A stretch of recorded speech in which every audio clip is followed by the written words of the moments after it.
I'm going to record. Okay.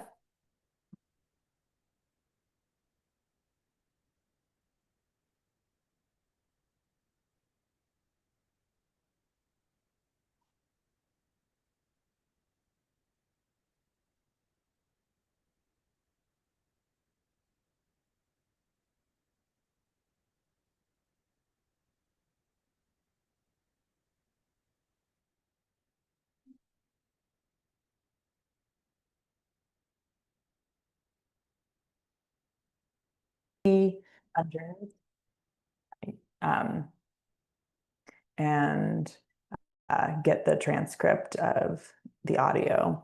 And with that, we will again 2 more minutes.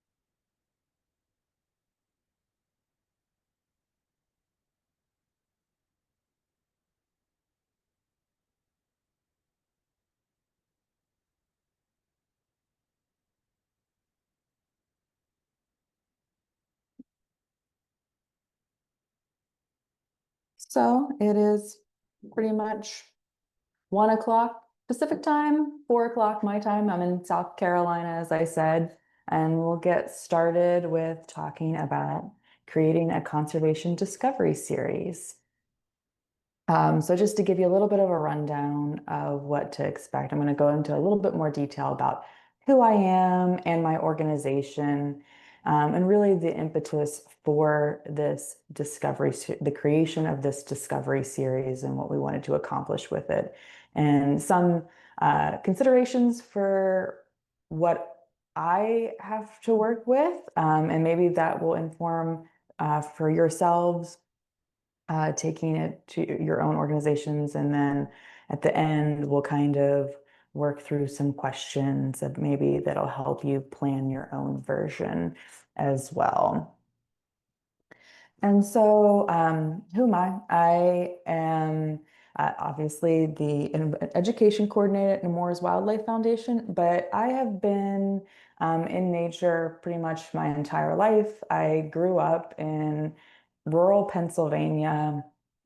um, my parents had a house with like about 7 acres of land, and there was this little creek behind our house. There was ample area for me to go and explore in fields. I had a little magnifying kit and petri dish where I could collect insects with. I would uh, turn over rocks looking for crayfish and salamanders and bring them back up to observe them over weekends and release them back into their habitats at the end of those observation periods. So I really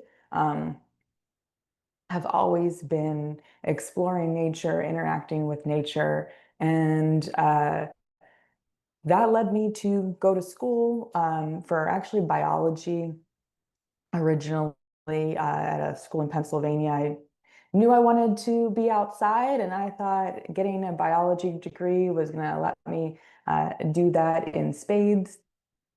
Uh, so I did my undergraduate there, and had some advice from a professor that said to take some time and do some field experiences before deciding if you'd want to go continue with schooling. And so that's what I did. I traveled actually the country and did different field jobs, a lot of them focused on ornithology, some of them looking at social behaviors of birds, others looking at endangered species so that we could figure out ways to hopefully protect and conserve them more so. And eventually decided I wanted to go back to school so that I could continue studying birds in particular and help figure out ways to protect them. So I went to a school in Kansas called Emporia State University and got my master's there looking at restored grasslands and how potentially different types of practices, particularly low intensity grazing, might help grassland nesting birds and other species as well, help have positive responses in some restored grasslands, if anyone's familiar with the Conservation Reserve Program. And through that experience, I learned a lot, but I also learned that I actually prefer getting people excited about nature, and I didn't necessarily want to spend my career studying a particular organism for the remainder of my career. So I transitioned to environmental education instead, and was able to use my scientific background to teach people about the natural world. And there was just a lot of memorable nature moments that I had as a child that impacted my career, but also continuing to have nature moments as an adult, which is why I think these types of discovery series are so important, is we want these moments that inspire people to care about the wildlife and the habitats that are all around them. And so a bit about Nemours, because this really does impact the type of discovery program we started to cultivate. We are a private nonprofit foundation, and we were created in 1995 by the individual that you see on the screen here, Eugene DuPont III. He was a wealthy industrialist and had acquired almost 10,000 acres of land throughout his lifetime.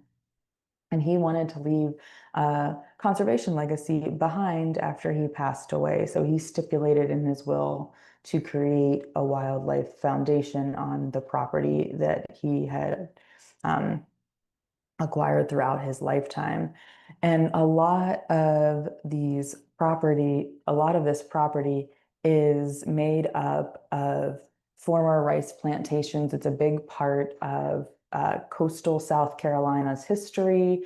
And a lot of those former rice plantations and fields have been converted for wildlife use instead in its place. So we do a lot of programming around these former rice plantations, talking about the history of the area and talking about how land managers nowadays use the remnants of what was created by enslaved people in the 17 and 1800s to now create habitat for wildlife. And so for most of our lifespan as an organization, there was really a large focus on land management and research, mainly because that's what they were able to do. We are a very small staff. There are 9 of us in total. 4 of those are land management staff, and then the rest of them are office management, are more on the office side. So we have our president, CEO, business administrator. We have a wildlife biologist that coordinates research, myself for education. So very small education staff. And I only started with the organization about 4 years ago. So all of the education programs that we offer are still relatively new. We're still expanding them, working out what works for us in our area. But this land management and this research also informs the education programs that I give as well. And so for Nemours, we are right in South Carolina and part of the ACE Basin, which is an acronym for the 3 rivers that make up the watershed. And in the late 90s, early 2000s. The Nature Conservancy termed it one of the last great places on Earth. There is a large conservation movement that has protected the Ace Basin and kept much of it relatively natural in comparison to some of the larger cities that surround us, like Charleston, South Carolina, and Savannah area. Um, and so we are nestled right in that Ace Basin along a tidally influenced freshwater river. And this is just a property boundary of Nemours Wildlife Foundation. So again, we're almost 10,000 acres. We're made up of a lot of smaller tracts. Five of those were former rice plantations and then other smaller tracts that were bought up in the early 1900s. But because we have such a large property, we also are fortunate that we have a lot of diversity in habitats as well. And so that gives me, as the education coordinator, a lot of opportunities to pick and choose what I want to focus on for a particular program in general. And so we have almost 4,000 acres of pine forests spread out along the property. We have hardwood forests.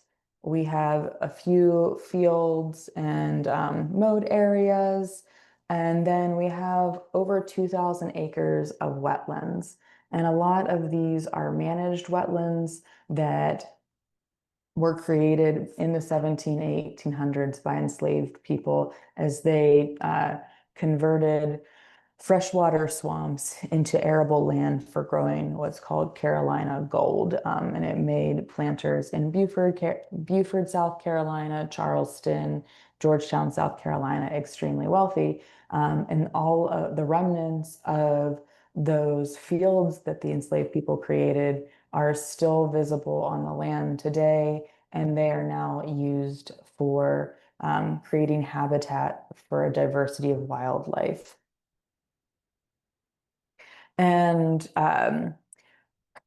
so when I started, we were actually in the transition period between CEOs. So when our new CEO um, came on board really almost a year after I started, we worked together as an organization to come up with a revamped mission in 2022. And that is to facilitate conservation and human well-being in the ACE Basin and beyond through collaborative scientific research, leadership development, management demonstration, and experiential education. So this discovery series, I wanted to be grounded in our mission, but experiential education is very broad. The missions in general are very aspirational. What is the specific aim of how do you accomplish that mission? What are the goals that allow you to do that mission and facilitate that human well-being in the ACE Basin through experiential education, through leadership development, through management demonstration. And so the mission really revolves around our three pillars. And these actually date back to when we were created in 1995, when Eugene DuPont set up in his will that he wanted to create a foundation. He had three pillars in mind for it. That was scientific research, land stewardship, and conservation education.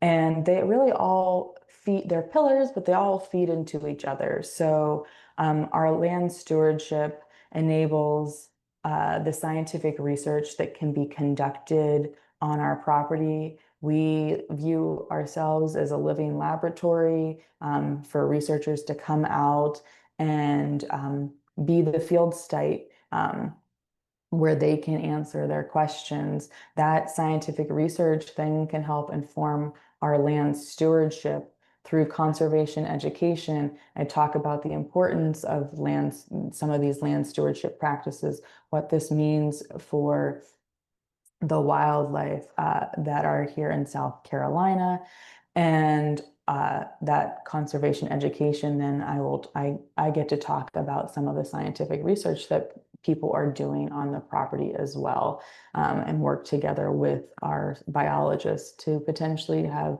some research that feeds into our education as well.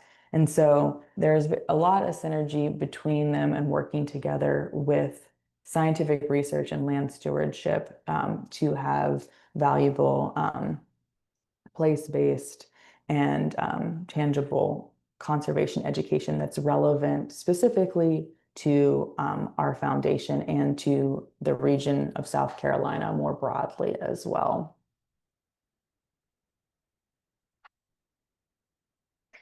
And we also came up with a few we believe statements. And for the reason I wanted to throw these in here, because these ones in particular really go into what we believe about education and our place within South Carolina and education. And so we believe experiencing wild places, immersion in the outdoors, and interacting with the natural world enriches people's lives, and these experiences are crucial to human well-being.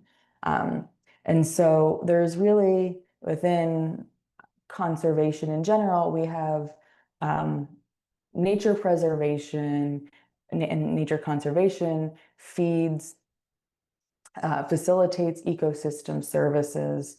And then those ecosystem services have benefits to society as well. But then having those societal benefits, we have that also facilitates human well-being. And when people are happy and healthy in the place that they live, then that then can feed potentially more a nature conservation as well. And so you just have this cycle of nature conservation, ecosystem services benefiting society and affecting human well-being, and then creating more nature conservation as well.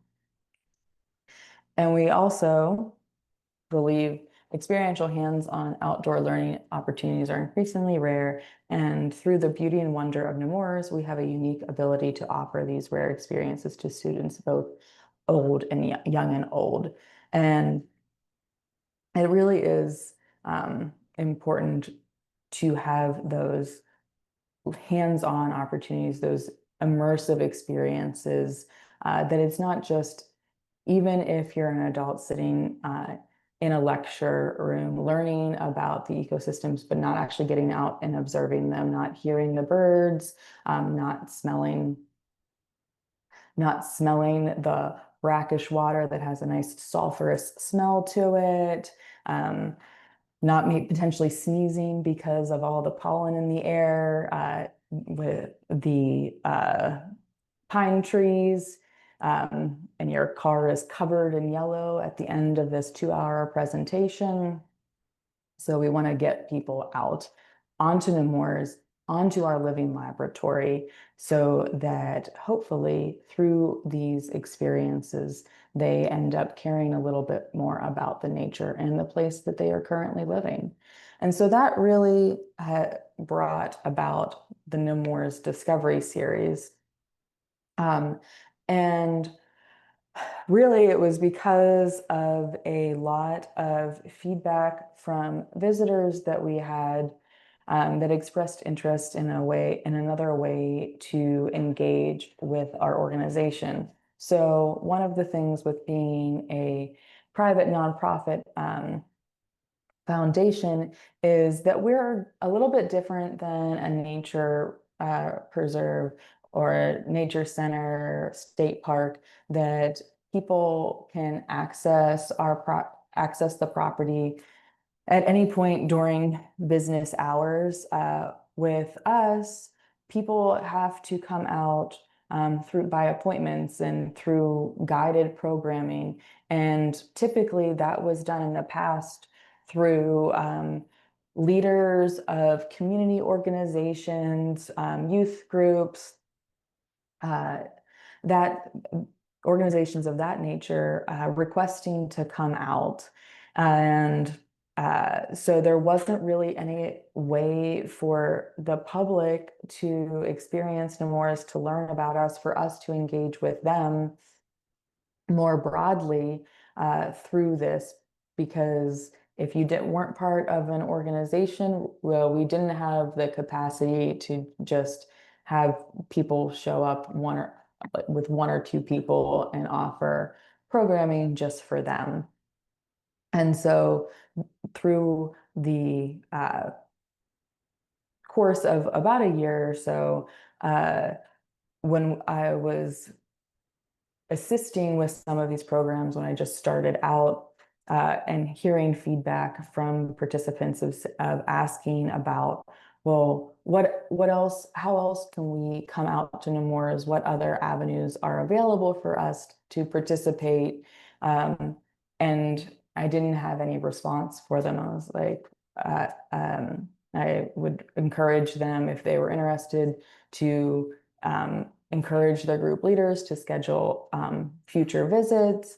But if they wanted something that was just for themselves or their family, there was nothing of that variety that we had on offer. And part of that is also goes back to that our organization is just very small. Originally, those guided programs for community groups were led by our past CEO and biologist, and really just as their schedules enabled them to come in to offer these services. That was not their main role within the organization. They had other job responsibilities that took up much more of their time. And so the impetus for my position was that there was more interest in more interest in people coming out and visiting our property than what our staff could handle on their own. Uh, and then the impetus for this discovery series is, well, the participants that would come out did not actually have wanted more and more frequent options available to them. So being that it is such a small staff and very limited, it's myself and sometimes a intern when we have seasonal interns that are recent graduates coming out. We can't offer a whole suite of different programs, but we can offer a once monthly program that's really focused on adults, because in Beaufort County, South Carolina, it is one of the largest counties that is growing right now. These are mostly people that are coming from further north, Ohio, Pennsylvania, Michigan areas, and moving down here to escape some of the colder months. And they know nothing about their new home. And so one of the goals of this program is to be a place for these people to go and discover what is out there for them, and also offer opportunities for them to explore on their own as well. So I do this through a series of programs. They are both lecture and field explorations. Sometimes these field explorations are a guided hike. A lot of times they're on a drive on a wagon. And a lot of the people that come out is actually for retirees that have some mobility issues. So these driving tours are really important for them to be able to explore and experience the landscape, even if they're not able to go on a couple-mile hike through the property. And they are also tied to the seasons.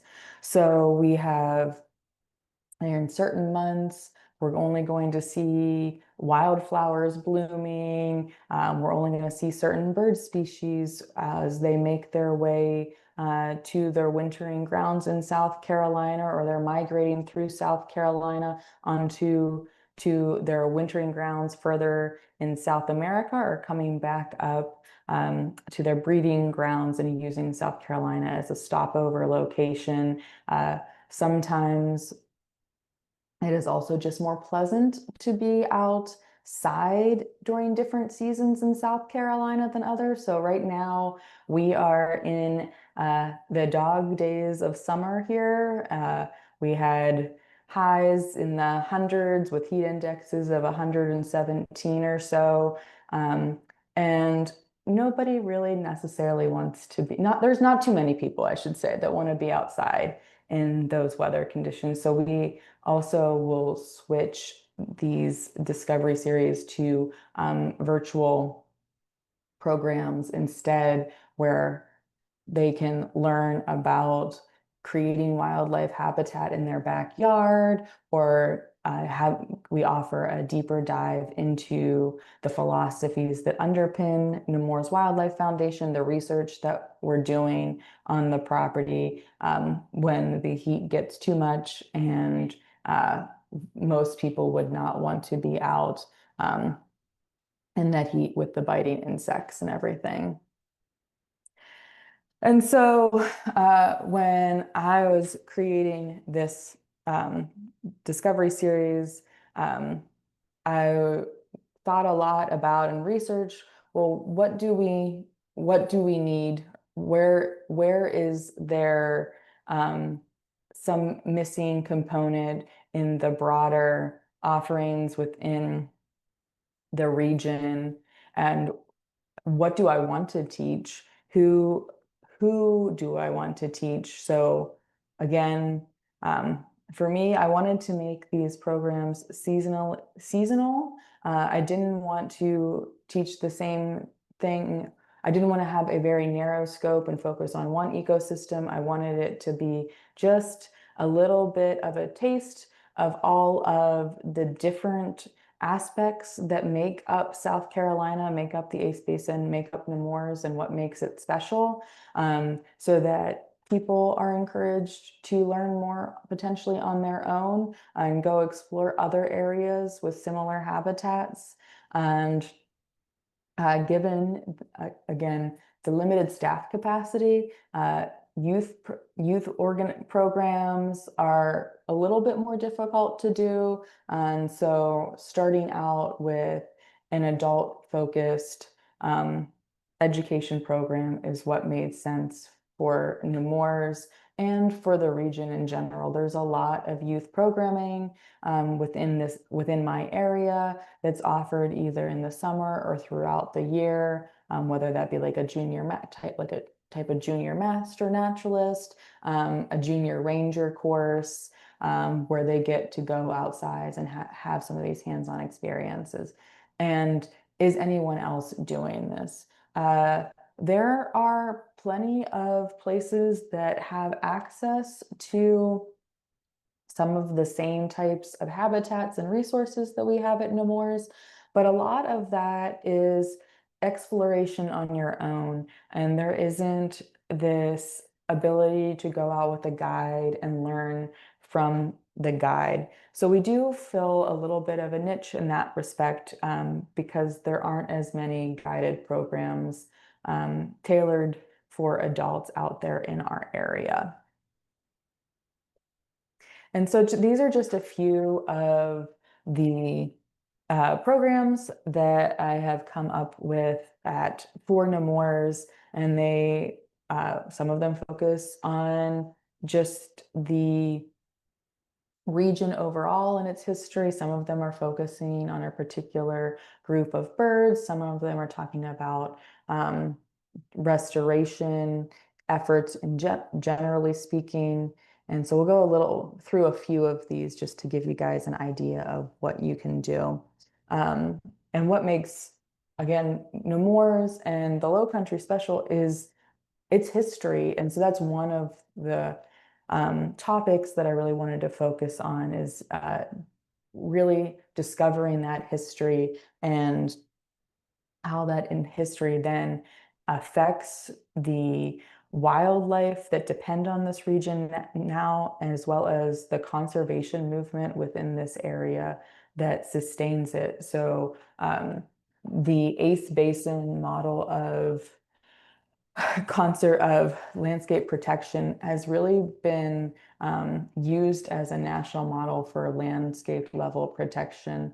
There, within the Ace Basin, there's a task force that gets together and works to preserve land, either through places that are publicly accessible with wildlife management areas or national wildlife refuges, but also a lot of it that is private protection and that landowners have signed what's called a conservation easement to protect their land in perpetuity. And that's what protects Nemours as well. We are a private property. We have a conservation easement on our property that doesn't allow us to do certain types of development on that property. Not that we personally ever would, but if a landowner does have a conservation easement, well, then if they sell that, then it protects the land from future development that maybe the new owner would be less inclined for that that land protection. And so this discovery of the history is really important because of that. And a big part of that history for us was that most of these expansive wetlands that you see in that image were created by enslaved people, that was historically a freshwater cypress tupelo swamp that was cleared. The trees were cut down by hand. They were pulled out. The embankments and canals were all dug out by hand. And so talking about that history, that human modification that occurred through the backs of enslaved people and actually driving on the footprints of what enslaved people built in the 17 and 1800s has a big impact in people's experiences when they visit our property. But they also get to discover just wetland habitats and learn about the importance of these wetlands to our wildlife.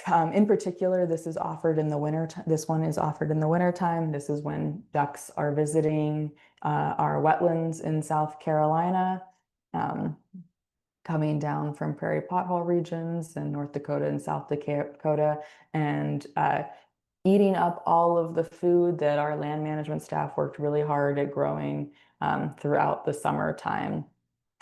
And so I talk a little bit about the importance of wetlands and how our land management staff uses these wetlands to create habitat for bird species generally and water birds in particular. And then we go over a few waterfowl species that they might actually get to see out there. We hop on our wagon and drive around some of these wetlands. We have an observation tower that people can go up to and get a bird's eye view into these wetlands. And I go through pointing out some of the different waterfowl species they see and kind of some of the characteristics and why we want to have these types of habitats for them now and in the future. It also offers an opportunity to discover other bird species like shorebirds that are coming through in the springtime, and we're able to use these managed wetlands to manipulate water levels and make it an attractive place for shorebirds to stop over and fuel up as they make their northern trips back up to their Arctic breeding grounds, and the vital role that these South Carolina wetlands have for shorebirds in general. And similar to the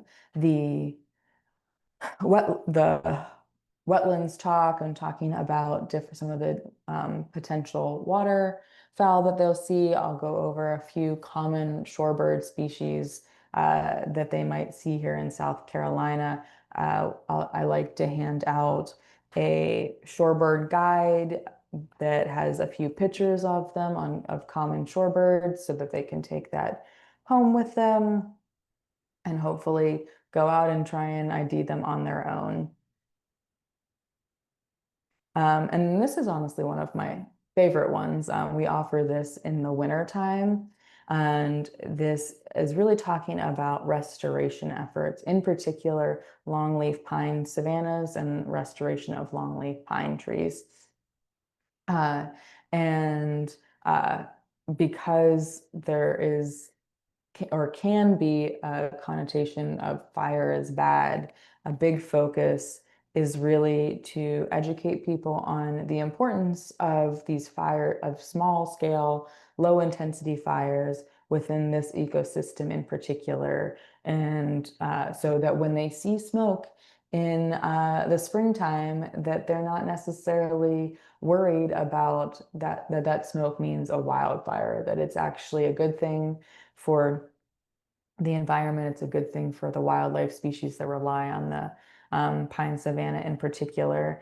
And what I like best about this one is that the participants actually get to participate in this restoration effort. So we have longleaf pine seedlings that we get from a nursery, and it's part of our, in general, ongoing effort to restore pine savannas.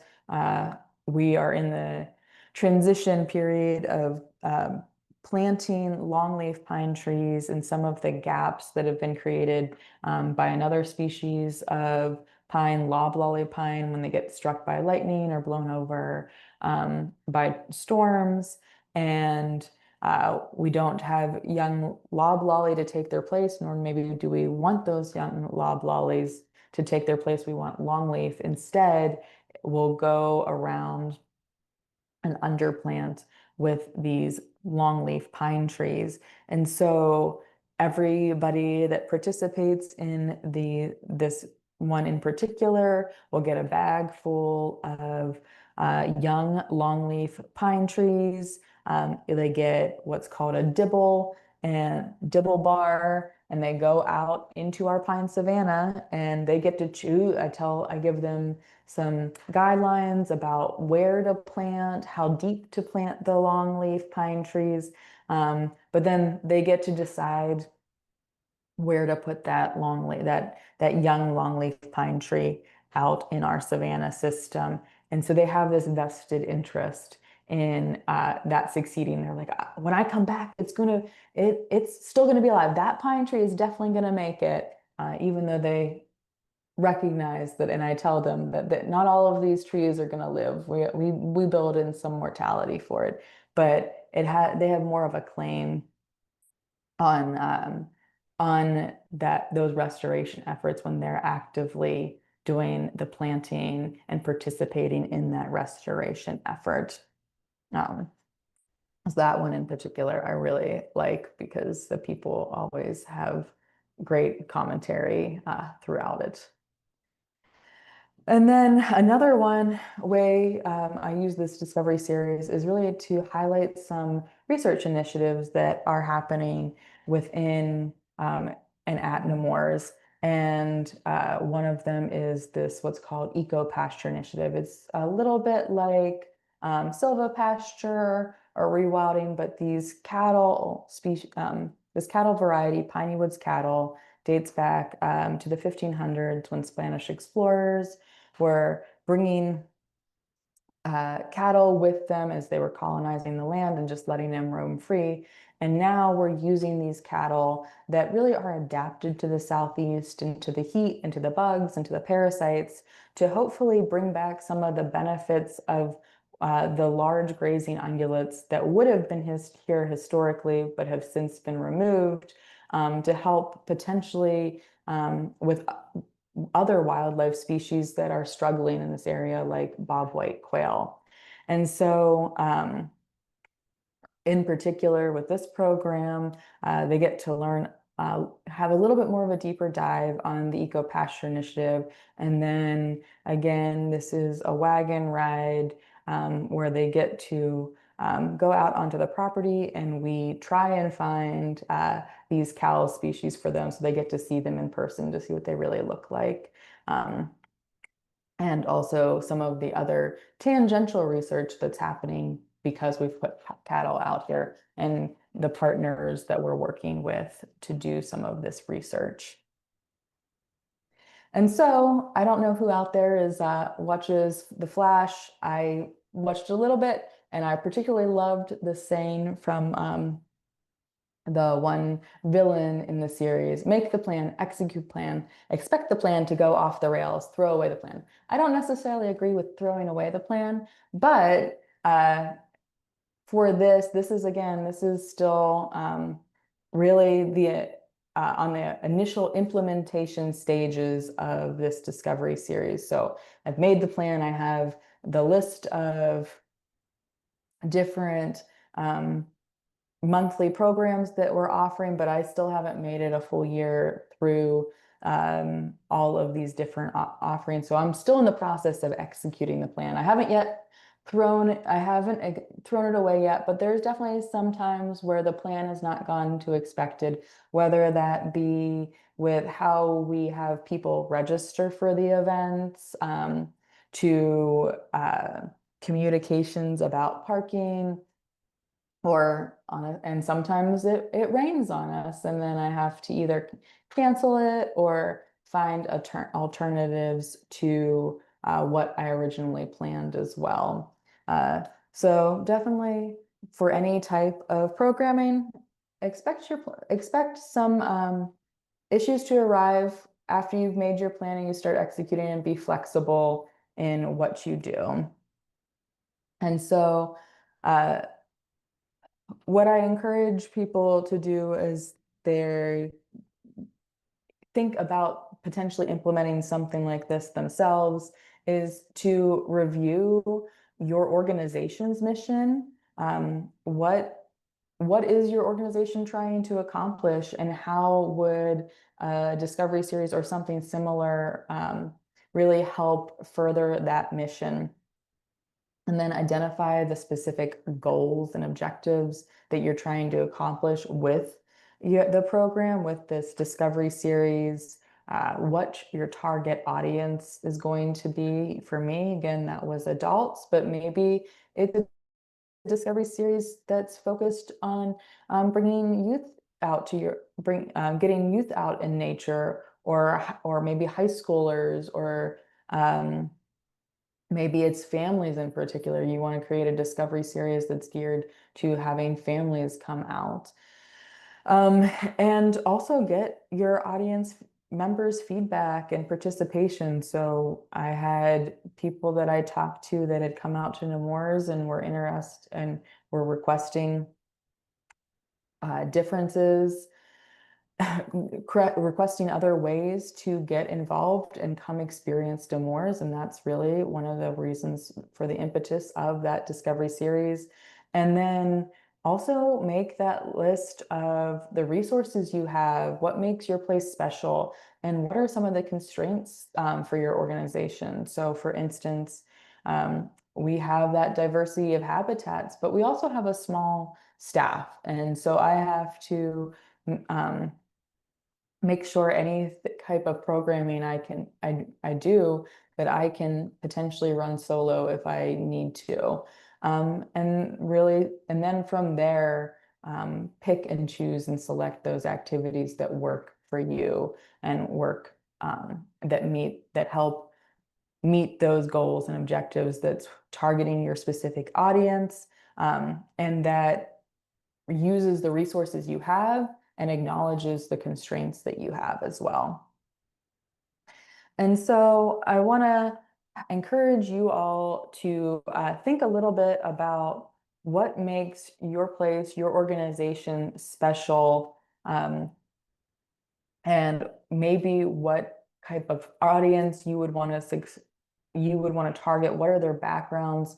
Do they come in already knowing a lot about a particular topic? Are they new to the area and you just want this to be initial in an introduction into um, a variety of topics, or do you want it to be a deep dive into a particular topic or conservation issue that affects your area? And again, think about the resources that you have. What is your staff, your volunteer capacity?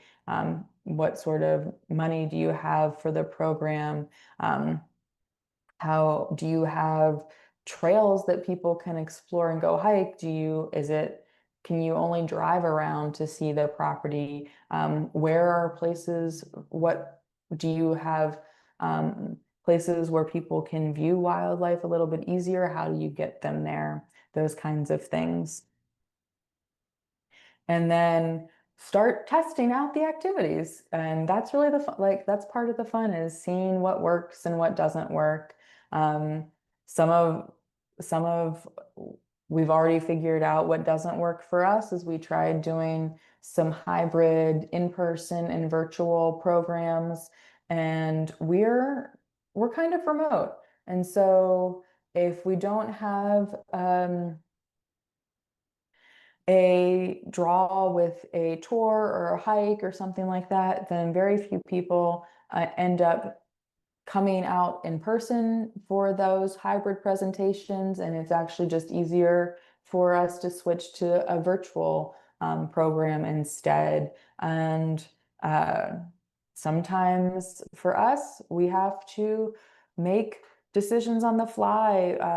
Our roads are not necessarily always the most well maintained. When it rains, it can get very muddy very quickly. And so making calls about um, what to do in the event of those kinds of things happening. And I will say logic models, not necessarily my most favorite thing to do, but they are helpful to think through when it comes to creating the program. So think about, again, those inputs, that staff capacity, the volunteer capacity, how much time is the program going to take? So for instance, for me, I have a lot of other things I have to do as well, so I can't necessarily have a program that is really intensive, but having an introductory series that takes place again just once a month. We offer a morning and an afternoon program, and it's pretty easy to just rinse and repeat from the morning session. Everything's already in place. The presentation space has been set up. We have the wagon out and everything ready to go for those. So the amount of time for this introductory program is reasonable, but if I did something a little bit more intensive, maybe I wouldn't have the time to do that. What kind of materials, equipment, and then what do you expect what are the activities? What's the participation like? And who is participating? And then how does that lead to those outcomes, those short-term results, whether that's just building awareness and knowledge about the topic, to those medium-term results that are looking more towards changing behaviors or potentially actions, and a lot harder generally to measure. So I'm looking at more of the short-term results, have um, a feedback survey I send out to all participants that asks them a few questions about the program and what they liked about it, what they didn't like, to hopefully continue to improve this conservation discovery series. And with that, I want to spend the last couple of minutes going through some discussion questions. And so the first one being, and I'll read them and then I'll stop sharing my screen so that hopefully people can we can have a conversation. But as I started the quote with in the 5-minute introduction, David Attenborough says, "No one will protect what they don't care about, and no one will care about what they've never experienced." What are some ways that you utilize to get people to experience nature? Um, Also, what makes your place special? And how would a discovery series serve your organization's mission? What barriers do you, your staff, or your community partners face to implementing a conservation discovery series? So I'm going to exit out of my screen and stop sharing. And I'm going to throw in the chat that first question. And what I'd like is just to take a couple, like a minute or so to think about it. And then hopefully some people will share some of their perspectives either through the chat, or please feel free to turn on your video and your microphone and share your experiences. So for the first question, again, that's David Attenborough says, no one will care about what they don't, no one will protect what they don't care about, and no one will care about what they've never experienced. What are some ways that you utilize to get people to experience nature? Just think about that for a minute and then we'll come back together.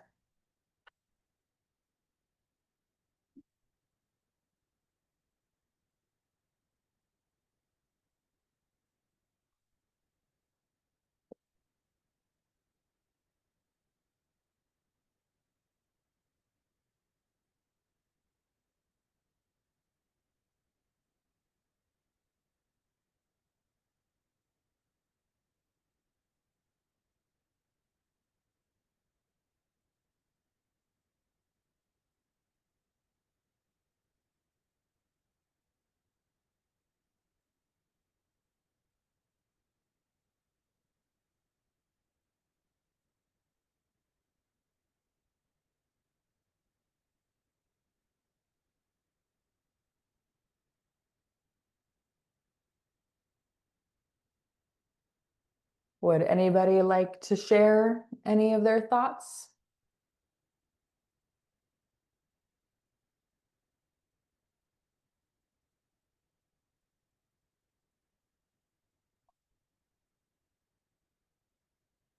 I can share something to get the conversation going. Sure, thanks. Yeah, so I haven't been in my current position long enough, so I'm going to share something from my last position instead. But in my last job, I led an advocacy training program with folks from the community to teach them about our local ecosystems. And that program was primarily virtual to make it more accessible to most people, but we made sure that we had field trips as a component of that program so that folks could actually get out and experience those ecosystems. And we definitely found that, after it, people said time and time again how much it really helped instill the lessons from the program to actually be able to see it in real life and experience nature and what they were fighting for. And so I think that's a really good example of folks needing to experience it to really care enough to engage. I love that example. Yes. Yeah. Having that, yes, it's virtual, so it makes it more accessible to everyone, but then offering that field trip options or ways that you can actually explore that ecosystem. And there are times where I do, for some outreach presentations I'll give that are specifically talking about, they're interested in just the history of the Ace Basin, and I'll say, well, if you actually want to go exploring, here are some different places that you can go out and explore the Ace Basin on your own. There's actually like a whole driving route that they can go. There's plenty of options for them. So yeah, that's a great way to experience it, is through field trips. So thank you for sharing. Anybody else? Yes, Lindsay. Um, I can go. So one of the things that we do at Washington Department of Fish and Wildlife is we manage wildlife areas, and we hosted a program on one of our wildlife areas for youth. It was like a field trip type program where third graders came out and they met with different local community members. So a lot of the groups that were leading the stations were representatives of the community, and like some of the students even knew them from other programs that they had done.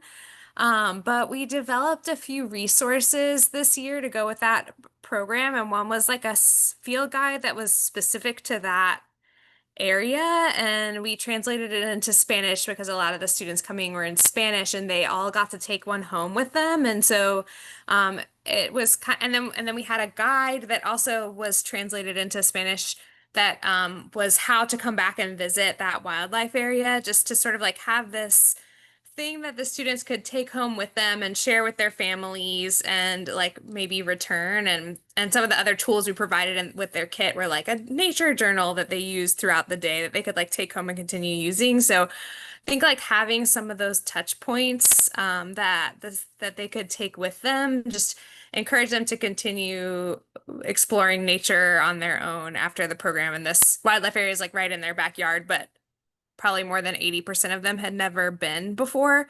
So it was just kind of a cool way to encourage them to return and give them some tools to explore nature when they return. Yeah, and that's great. Yes, having those basically add-ons for after continuing education on your own, continuing that exploration. And I thought I saw, I think Zara raised her hand. Please feel free. Hi, thanks. This was a really great presentation. So I really wanted to share that I've been lucky enough that as part of my thesis while I'm doing grad school, I am looking at native birds in Grenada, Caribbean island, a small Caribbean island in like the Lesser Antilles. And something I was able to do is like with my university, there was a collaboration with a foundation there that we were able to host a bird festival.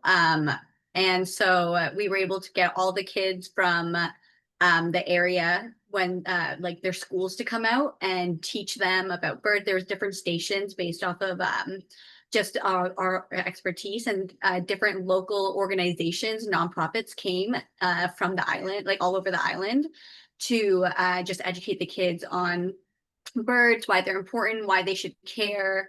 And one of my colleagues actually wrote a book based off of her research that she was able to read to the kids, and each school was able to get a book to take back with them. And then also the foundation that we were partnered with, they kept some on their premises, and they give a lot of tours as well. And then when we were able to go back again a couple of years later, the Grenada had a new endemic bird species, the Grenada wren, because they just got split into 6 different subspecies, as per like the AOS definition. And so it was a really big deal. It's Grenada's second endemic bird. The first one's critically endangered. And so we were able to go back, and everyone was able to give like really specific presentation, like not presentations, had tables and games and workshops and all of this geared towards kids grade 1 to grade like 6 or 7. And again, teach them about birds, why they matter, why it can matter, like why they should care. And the thing that really, because I was able to go both times, I really saw is that when they were able to engage and play games and learn and just interact, they were so excited. My station had real like nests from different birds and like the different types of nests that they have on the island that I was able to get. And just having them guess the eggs if we're in there, to like look at the different adaptations and like feel everything, and really that hands-on experience. They went from like semi-interested, because I get a little too technical, especially with like for the grade 1s, I get too excited. But when they started to like touch things, feel things, they were able to share their stories, and they were all so excited after that. You could see their face just change. Another thing that we were able to do is like actually band birds, and with the birds like being banded, there was one station where they had real birds banding, explaining it, and then when they came to our table, this was the other time I went, we had toy birds for them to band. And like, because everything was so interactive, it was so incredible being able to like, what did you learn from here? What did you learn from here? And it doesn't take a lot of time. I think for both times that I went, it was only like 15 to 20 minutes per station. It was fast, but they absorbed it. They were so excited. And so having like, you're so right with that, there, without having a connection or a reason to care, it is hard to get people to really have a stake in this type of thing. And yeah, even just sorry, just really quickly, one last thing that I think was really awesome was that a lot of like, if everyone knew all the birds we were talking about, they see it every single day, not a single bird is elusive. It's just there was always local names for it, or all the doves were just pigeons, or all of this, like every bird was just had their own name for it, but they didn't really like putting that association of learning about them, their differences, and being like, oh, that's different than this one that I thought was the same, but that makes sense. The teachers were getting involved, the parents were getting involved, all the adults, everyone was learning just so much. And so it when I yeah, it was amazing in everything you said. And I feel like you've already made your own Discovery Series right there around birds. Like, there you go. You could have done your own version of this. Yeah, I'm actually in the process of making infographics for them, so almost halfway there. Awesome. Yeah. But So, and I'm glad. And I'm gonna just cut it on that question. I'm gonna throw in the chat my contact information if you have any questions that you want to reach out to me specifically. But for the last minute before we head back for the final closing thoughts and everything, if anybody has any questions, I'd be happy to answer them now. Yes, Richard. I'm curious to know, do you involve any sort of apps in your discovery? eBird, iNaturalist, something? So I do talk about eBird, iNaturalist. I like Seek a lot for the people that don't use iNaturalist. It's the same, iNaturalist created Seek, so it all does funnel in, but it feels a little more user-friendly for people that don't have as much science background. But yes, in particular, when I'm doing the birding ones, the ones that are focused on birding, I definitely mention it. And usually there's always some discussion of the bird species that we're hearing. I'll try and take a moment to have people look and listen at different spots. And I'll talk about using eBird, more so Merlin, because a lot of these people are more interested in just knowing what they're hearing, not necessarily reporting it for science. And then Seek is another good one that I like to use for identification of plants and insects. And you definitely have to sometimes I recommend, like, you might need to take it with a little bit of grain of salt. They're not always accurate, but it does at least help you narrow down what it might be. So those are usually the two big apps that I tend to promote in the guided hikes and on the wagon tours and everything. If you know of any other ones, let me know, and I would love to learn about some more out there. Thank you. And it looks like we are done with the breakout session then. So if you want to head back to the main one, or I can stay a little bit longer if anybody else has any questions before heading back for those final closing thoughts. But thank you all for tuning in.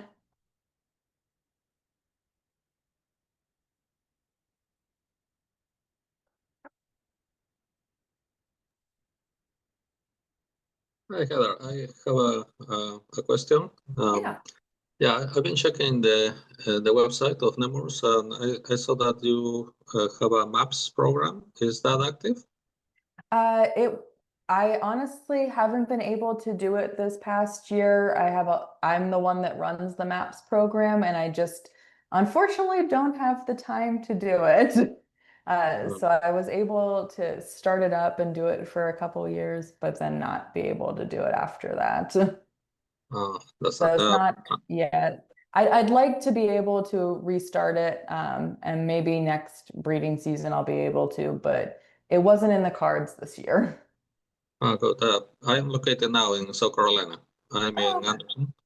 Okay. So, and I have experience in maps. I'm a bander. Okay, that's good to So, know. well, I'll send you an email. I was So, gonna say, reach I'll out, send send you- me an email. Yes, thanks. You're welcome.